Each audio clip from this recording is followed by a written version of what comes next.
Happy Halloween. It is social media Saturday, October 31st, 2020. Steve Sipress here. I'm wearing my Halloween costume, of course, my rhino, which for some reason does not come in my size, so it's rather small, but there it is. Wearing the rhino costume, and I've got my trick-or-treating pumpkin ready to go around the neighborhood and collect all kinds of candy, which I will dutifully sanitize and wash off and spray it down. And don't ask me all the BS of people that choose to live in fear over this virus. But I digress, although that is kind of germane to the topic today, which is not technically about social media, but I shared yesterday why Trump has a chance to lose his re-election bid. Today I'm going to share with you the number one reason why Biden has a chance to lose the election. And of course Biden has a much better chance to lose than Trump. But Biden's whole pitch, whole campaign, the main thing he's going on is this COVID-19 and how Trump is, I can't even say it with straight face, but he actually does. He doesn't even say it with just a straight face. He screams at you like an angry, senile old man that he is. And he says that Trump is responsible for 200 and something thousand deaths. Like Trump is responsible for every single one of them. It's amazing because Trump also must be the president of France and Italy and all those other countries, Spain and all the countries in Europe that's having another wave, and lots more deaths are coming. And of course, almost every European country, or at least half a dozen of them, have a much higher death rate than the U.S., and South America's riddled with much higher death rates. So Trump must just be the head of every single country and must be in charge of all of their responses to the virus. Or perhaps it's a virus. And of course, therefore, no human being is in charge of whatever happens with the virus. Each individual human being, as always, is in charge of our own determination of whether or not we get the virus, except with some exceptions, like when governors like Cuomo and others sent contaminated people that had the virus into a nursing home, so that if I was in a nursing home and I was taking care of myself and doing everything I could to make sure I don't get it, and then the governor sends somebody in who's infected so I get it and I die, well, then I did my best, but I couldn't. But if you live on your own, outside of a group living environment, then yeah, you have comorbidities. If you are over 70 years old and you have cancer or diabetes or lung disease or any of that stuff, you stay home. You lock down. You protect yourself. That's who's responsible, yourself. This is America, and we believe in personal freedom. That's what the country was founded on. However, there's a lot of people that believe that, screw personal freedom. Americans are too stupid and irredeemable and deplorable, and they're chumps and they're ugly and they're terrible, and they're too stupid, so we need the government to mandate everything. Those poor, stupid, deplorable Americans. We need the government to control everything we do. That's basically Biden's pitch, is I don't believe in personal freedom. I believe in control. I believe in taking control over as many aspects of your life as possible. And so there's the claim that somehow a member of the government is responsible for people dying over the thing. But anyway, that's his pitch, is I'm not Trump. It's an anti-Trump pitch. Like, it'd be hard-pressed, I don't know, maybe his wife, maybe, to find somebody who is pro-Biden or is a big Biden fan. You know what? I'll say not maybe. I think his wife, she is really good at acting because she acts like he's of sound mind. But I think she's pro-Biden. But there's not many of them. There's maybe less than 5%, I would say, of Americans. So there's millions, but there's less than 5% of the voters are pro-Biden, and the rest of them are anti-Trump. So that's the pitch Biden's making, and you might be making it in your business, that my competitor sucks. My competitor doesn't do this. My competitor's lacking that. My competitor's not good at this. Reminiscent of the old the Coke versus Pepsi challenge.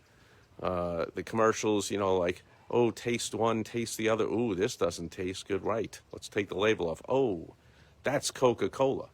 Pepsi wins the Pepsi challenge. That's what Joe Biden is trying to do. Say, I'm not Trump, and he's horrible. He's unfit. He's unpresidential. He's terrible. He's mean. He tweets too much, and the establishment can't stand him because heads are rolling. Especially, man, if Trump wins re-election, hopefully heads are going to roll, and he's really going to start to drain the swamp as soon as he becomes unaccountable. Hopefully, he just goes crazy and doesn't give a crap anymore and gets rid of even some people he's put into place, like the head of the FBI and the CIA, and these anti-Trumpers galore that are there that are also anti-Americans. But I digress. So Biden's whole thing is Trump bad person, unqualified. He's failed. He's what does he say? He's squandered the great economy. I can't even say that with a straight face. The great economy that Barack and I left him, just like he squandered everything anyone's ever given him or anything he's ever inherited. He inherited a great economy from us, which, we're not stupid. Americans aren't stupid. We can remember 4 years back to a really tepid, horrible, especially for business owners, just a miserable, tepid economy, constantly thinking, is it going to dip back into a recession? I mean, this is not a recovery. You want to see a recovery, look what's happening with Trump. Like, the thing goes down, the economy goes down by 31%, and a couple of quarters later it goes up by 33%. Like, that's how it's supposed to be. Like, Bush screwed everything up and the economy dropped by whatever, 8, 9, 10%. Well, did Obama get it back up by 8, 9, 10%? No, it took him 8 years to do that because he got it up by 1% a year. Well, that sucks. Okay, it's not how capitalism works. Capitalism works with ups and downs. You build through the ups, and then all the opportunity comes in the downtime, like we've had for the last 7 months or so, the greatest time of opportunity of our lifetime because of the huge downturn. That's where all the opportunity is. That's where, I don't have to get into it. I've been talking about it for 7 months. But basically, that's Biden's pitch. Trump is bad, therefore vote for me. Here's the problem. If you make that pitch in your business, you compare yourself to your competitor, even though a competitor sucks, let's say you actually have a competitor that does suck, then you think you can make that pitch. Oh, obviously the competitor sucks. I'll just say the competitor sucks. Here's the problem. This is the problem Biden's doing. Take the Pepsi challenge again as an example. It wasn't just drink the Coke. Oh, it has an aftertaste, or it doesn't taste good, it's no good, okay, end of commercial. No, that would be a total fail. You've got to go one step further and say, now taste the Pepsi. Oh yeah, that's good. Okay, so you can't just say your competitor is bad. I mean, that's going to sway some of the people, and Biden's going to come close, and, the anti-Trump message is strong. There's many people that, look past everything that he does and just look at him in particular, or they just haven't gotten over, I know lots of people, they just haven't gotten over the last election, that they had another lifetime politician, corrupt, miserable candidate that ran an awful campaign, and they lost that one too, but they haven't gotten over it. So they just hate Trump for they didn't hate him when he was a New York Democrat. They didn't hate him, they didn't hate him when he was, hanging out with Al Sharpton and Jesse Jackson and Morning Joe and all the rest of these people. They didn't hate him. They loved him. Now suddenly they all hate him because he's got conservative viewpoints. And therefore that's something just evil to them. So it doesn't matter who you are. To the radical left, which has taken over all the media and almost all of entertainment and education. And so they really have a grip on people's thoughts. They really are good at forming people's thoughts. It's likely they don't believe, the members of far left, which is pretty much all the media, they likely are too smart to believe what they're saying, but they know it works. So they say it and they convince people of it, and there's actually people that believe. For instance, I saw some poll, over 50% of Americans actually, I can't say this with a straight face, they actually believe that Hunter Biden's laptop, that he inexplicably, well, I guess it's explicable because he's Hunter Biden. He dropped it off somewhere. That's number one. It's hard to believe, but he did it. Number two, then he didn't pick it up for 90 days or 6 months or whatever it was so that he loses possession of it. I'm like, really now? You've got a laptop full of sensitive information that can destroy you and your whole family of all your illegal dealings. Number one, you dropped that off with somebody? I mean, I've had viruses in my laptop. I've taken them into places. I stand right there. The guy's like, oh, you can come back in an hour or two, whatever. I'll wait.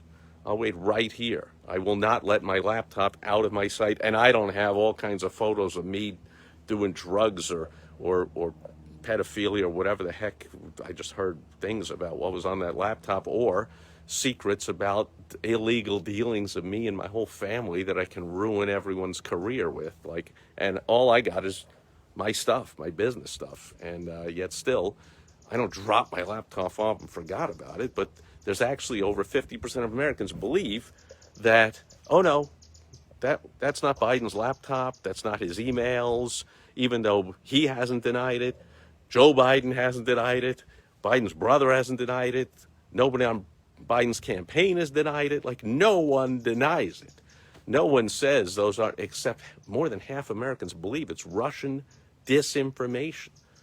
That he's not really a typical crooked, corrupt politician. Is it so hard to believe that a politician is making money off of his influence and selling his access to him and favors in return for money? Like, gee, that just makes him like one of, like, what, 99% of politicians? Oh yeah, no, that's Russian disinformation. So the media is strong.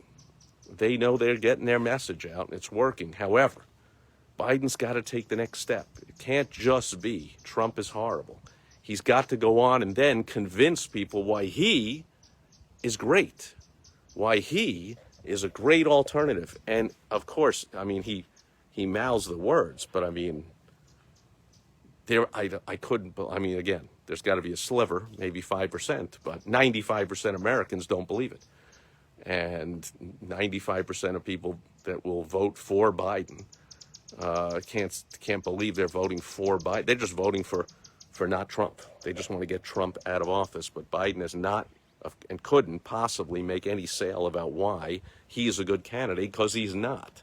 He's a senile, angry old man who usually doesn't even know what he's saying or where he is or who his running mate is or what he's running for or where he is or anything. Like, horrible, horrible candidate. However, he is the Trojan horse to get the radical left, Bernie, AOC, Kamala Harris, Elizabeth Warren, all the rest of them actually into power with just the, oh, gee, do I look like a socialist? I'm a moderate, been a moderate my whole life. Yeah, that's a good point. Yeah, nobody cares. And no, Americans aren't stupid. Like, it doesn't matter. Even if you are not a moderate, you are surrounding yourself with radicals, amazingly left-wing radicals that hate America. Like, so it doesn't matter that you're a socialist. Have you heard the saying, you will become the 5 people you hang around most? Like, Biden is getting together with Bernie Sanders and Elizabeth Warren, Barack Obama, Kamala Harris, the most radical politicians in America, probably in American history. Like, yeah, I don't care that you haven't been or aren't some kind of a radical.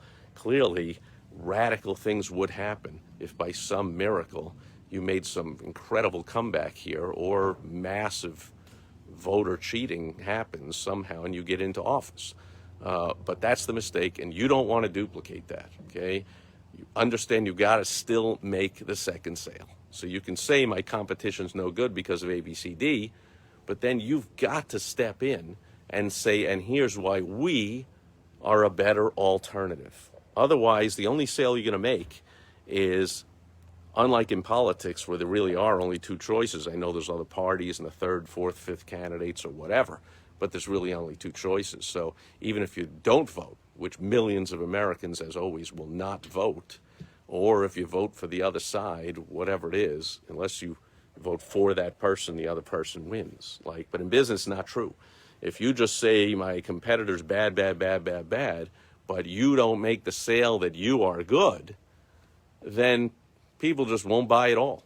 Or they'll look to another alternative or another competitor, or they'll do it themselves, or they won't do it at all. So you can't just say, my competition's bad.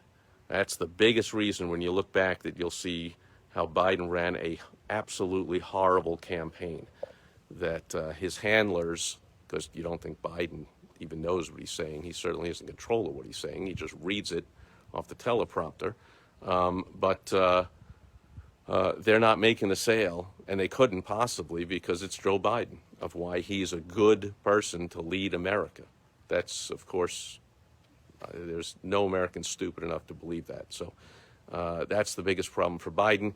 You don't want to make the same mistake in your business. And if you want more help with anything to do with the revenue-getting portion of your business, advertising, marketing, and sales stuff, go to helpfromsteve.com. And we'll get on a Zoom call, and I'll help you out for about 10, 15 minutes or so, help you over your number one issue, concern, problem towards your goal, whatever it is, send you on your way, and maybe you'll report back to me later with the success based on taking the advice that I give you. So helpfromsteve.com if you want a little bit of help. Otherwise, you can get a lot of help. You can come back here every day and watch or read or listen to a new message from me, because that'll do it for today. But I'll be back here tomorrow on Sunday Fun Day, as if wearing a ridiculous rhino costume and carrying my pumpkin to go trick-or-treating is not enough fun. Tomorrow is actually Sunday Fun Day. So I'll be back then. And until then, thanks for being here today. Have a fantastic Halloween, if it's even allowed where you are. If you live in an area where government believes you're stupid and you're incapable of taking control over your life and they've mandated all kinds of rules, we moved to Arizona from Illinois. So we were in that kind of situation in a ridiculous, horribly run, radical liberal city of Chicago and taking over the whole state, and we got the hell out of there. But if you haven't gotten the hell out of some crappy place you're in and you can't enjoy Halloween, maybe next year. Otherwise, have a fantastic Halloween, and I'll catch you tomorrow. Over and out. Bye-bye.